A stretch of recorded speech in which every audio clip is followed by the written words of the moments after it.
बच्चों, पिछली बार तो जन्माष्टमी का ही प्रोग्राम था, लेकिन उसके पहले वाले सत्संग में जो हमने जो चर्चा की थी वो था संतुष्टि और स्वाभाविक जीवन यापन। कल न्यूज में था कि कोटा में कोचिंग के लिए गई हुई एक लड़की ने फिर आत्महत्या कर ली और आज वो अखबार में भी है। तो हम स्वाभाविक जीवन यात्रा का मतलब आपको समझाए थे, वो यही है कि जैसे इस मोहल्ले में तो बहुत बच्चे हैं, लेकिन आप कुछ लोग यहाँ सत्संग केंद्र में आते हैं और एक आध्यात्मिक शिक्षा है, तो आपके संस्कार ऐसे कोचिंग ठीक है, अगर आवश्यक है, मान लो मैथ में, इंग्लिश में, किसी सब्जेक्ट में, तो वो तो आपके आसपास में डिस्ट्रिक्ट में ही अवेलेबल है। आजकल माता पिता बहुत बड़ी गलती कर रहे हैं, इस पर अच्छा खासा डिबेट चल रहा है और राजस्थान गवर्नमेंट ने तो एक हाई लेवल कमेटी बनाई है कोटा सिस्टम में जो कोचिंग है उसको स्टडी करने की। माता पिता इतने मतलब पता नहीं उनके विचार कैसे हो गए हैं कि अपना खेत बेच के, जमीन बेच के, लोन लेके और कुछ कोटा भेजते हैं और बच्चा इंटरेस्टेड नहीं, लेकिन वो चाहते हैं नहीं तुम पढ़ो। क्यों? कि पैसा कमाओगे। तुम लोग अभी बहुत छोटी एज के हो, जरा पैसे वालों को देखो तो, जिनके पास बहुत पैसा है कैसे हो मतलब उनका जीवन। और एक सब्जी बेचने वाले ठेले वाले से जाके पूछ लो तो अगर अध्ययन करें, हम तो अध्ययन करते हैं, वो तो एक किसी बहुत बड़े आदमी और पैसे वाले आदमी से 1000 गुना अच्छा जीवन जी रहा है। खूब दिन भर मेहनत करता है और अपने बच्चों को वो भी स्कूल में पढ़ाता है, वो भी कोचिंग करता है। यहाँ तक कि जो क्या कहते हैं कि बर्तन मांजने वाली हमारे लखनऊ आती थी, वो भी अपने बच्चे को कोचिंग में भेजती थी। कोचिंग मतलब ट्यूशन में भेजती थी। तो तुम लोगों में यहाँ आने का मतलब ये है कि इंसान के अंदर, तुम्हारे अंदर जबरदस्त शक्ति, पावर दबी पड़ी है, उसको जागृत करना।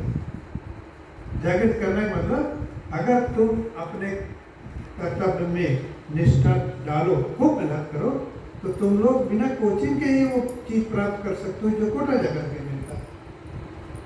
कोटा में पकी पकाई दे देते हैं, रट करके अगर चांस लग गया तो पास होके चले जाओ। और इसमें अपने मन का, मस्तिष्क का विकास होता है जब आप खुद मेहनत करते हैं। हाँ, अगर मान लो इंग्लिश में कमजोर है तो मतलब अच्छा ही है, इंग्लिश में तो ये आपकी टीचर यहाँ पर स्वतः ही गाइड कर सकती है, इंग्लिश में खासकर। अगर मैथ का होगा तो और कोई टीचर मिल जाएगा, मैथ में गाइडेंस ले लो, क्या जरूरी है मतलब कोचिंग में जाने की। लेकिन ये आत्मविश्वास आप में आता। अगर पापा कहते हैं कि नहीं कोचिंग में जाओ, तो तुमको पापा आवश्यक नहीं है, पैसा मत वेस्ट कीजिए, मैं कर लूँगी। अगर समय न बर्बाद करो और पूरा पढ़ाई में लगाओ तो कोई कारण नहीं है कि तुम वही चीज प्राप्त करोगी या उससे ज़्यादा प्राप्त करोगी जो कोचिंग में मिलता है। और इसका मापदंड हमने बताया था कि संतुष्टि, जो आपने पढ़ा, जो आपने सीखा, आर यू सेटिस्फाइड? तो जीवन में आगे अगर अभी आप अपनी पढ़ाई में संतुष्ट होंगे तो आगे जैसे जैसे आप पढ़ते चले जाएंगे, जो जो भी काम आपके पास आते जाएंगे, उसमें एक तरीके का आपको संतुष्टि मिलेगी। बड़ा अच्छा, आज का दिन अच्छा गुजरा, वो है मापदंड कि हम सही चल रहे कि नहीं चल रहे। और ये तो बिल्कुल निश्चित रूप से जान लो कि आप लोग बड़े भाग्यशाली हैं कि हजारों आस पड़ोस के लड़कों में यहाँ आते हो। कौन आता है? इसका मतलब कि ईश्वर की इच्छा है, भगवान की इच्छा है, या हमारे इष्ट की इच्छा है कि आप जाओ कुछ नहीं सीखो। बड़ा दुख होता है ये जो कोटा वाला सुनते हैं अननेसेसरी। माता पिता भाई वहाँ पर क्या कहते हैं कि टीचर वहाँ के वो लोग they are very honest.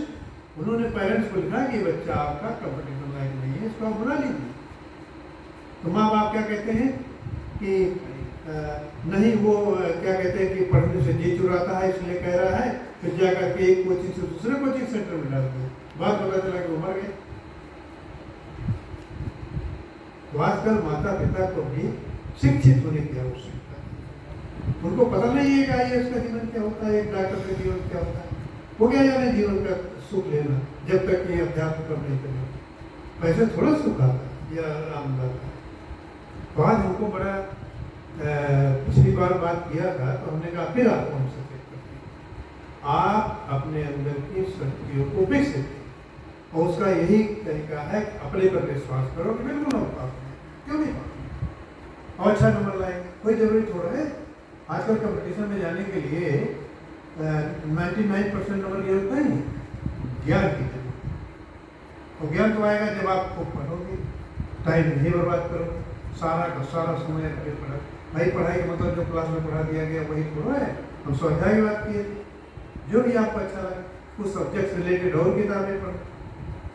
Mathematics है तो जो मैथमेटिशियन ग्रेट मैंने उनका जीवन चरित्र की किताब मंगा लो, उसको पढ़ो। यहाँ लाखों रुपया कोचिंग में दोगे, वहाँ 200 रुपये किताब आ जाएगी। रामानुजन की या जिसकी भी हो, जिस सब्जेक्ट में आप जा रहे हैं, ये था। ठीक है बच्चों। और दूसरा इन्होंने सही कहा, इस सत्संग का ये नियम है, यहाँ आने के बाद सीधे अपने घर जाना है, बातचीत भी नहीं करनी, गप नहीं मारना, उसके बाद जो मर्जी करो घर जाएंगे। इस सत्संग नियम जो फॉलो करेगा वो स्वाभाविक रूप से लाभान्वित होगा। तो सही बताया इन्होंने। तो आप लोग अपने को अनुशासित करें, बहुत जरूरी है। इसलिए आए रहे जीवन में अनुशासन सब कुछ है, वही अध्यात्म है। तो छोटी मोटी बातें हो जाती हैं, कभी कभी झगड़ा झंझट हो जाता है, वो तो भाई जीवन का एक हिस्सा है। लेकिन वो रिपीट ना, गलती रियलाइज हो जाए, ये हाँ हमसे गलती होती है, हम लोग ऐसा नहीं करते, ये बनाना एक है ना। तो तुम लोग इसमें नियमित आओ और देख अपने को, अपनी अच्छाइयों को जानने की कोशिश करो। आप अपने अंदर की अच्छाइयों को अगर पहचानने की कोशिश करोगे तो और विकसित होंगे और विकसित होंगे। और जितनी मतलब कमियां हैं वो धीरे धीरे निकलती चली जाएंगी, जीवन में मजा आ जाएगा। आज यही बताना था, क्योंकि हमको कोटा वाला जो चर्चा चल रहा है ना, वो हमको बड़ा नहीं करता। अपने अनुभव में देखता हूँ, कहाँ को देखते हो, क्यों टारगेट बनाते हो? जब आपको भगवान ने भेजा है तो कुछ तो काम लेगा ना भाई। लेकिन जो काम आज है उसको ठीक से तो करो, तभी अगले वाला आपको मिलेगा। अब आपका पढ़ाई है? अगर पास होते हो तो बहुत अच्छा, कोशिश की हो तो, और गड़बड़ हो गया तो भी अच्छा, कुछ और होने वाला है। पॉजिटिव सोचो, नेगेटिव तो आज यही मन में आता है, फिर रिपीट करूँगा। संतुष्टि माध्यम, यू आर सेटिस्फाइड अपने काम से, तो बहुत अच्छी बात है। इसका मतलब तुम सही रास्ते पर हो। और दूसरा, टाइम सारा टाइम अपने मुख्य काम में लगाओ। कुछ लोग खूब पढ़ो।